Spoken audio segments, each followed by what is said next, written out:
Hey everybody, it's time for an update on a previous video entitled Is Atheism Meaningless? Some people have had some questions about the reality of meaning and can't seem to come to grips with the concept that without God, there is no such thing as meaning. The previous video mentioned here does a good job explaining this concept, but I thought I'd do an update in order to provide another example to make this even easier to understand. I think most humans believe in meaning, and many are in search of the meaning of life.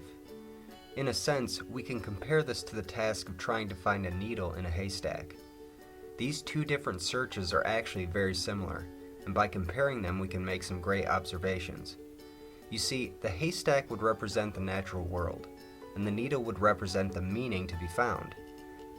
People are searching the universe to find meaning, like you would search the haystack to find the needle.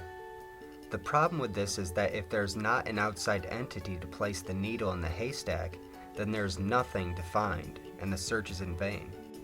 Without God, there is no meaning to life, because meaning must be brought from the outside in.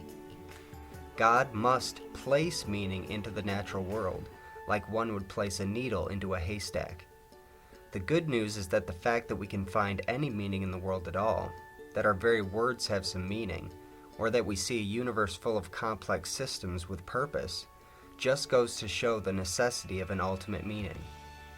That ultimate meaning is the needle in the haystack, and I would submit to you that this ultimate meaning showed itself to the world about 2,000 years ago when the Word became flesh. The key difference is that the needle was created, whereas Jesus has always existed. Jesus is the meaning of life, and He is what you're searching for whether you know it or not. He is what sets the true definition of meaning in stone, because Jesus is the way, the truth, and the life. Feel free to use this concept in order to witness to other people, and stay tuned for more updates. Subscribe to this channel, but follow Jesus. And remember, the way to the truth means life, so we need to listen when the truth speaks.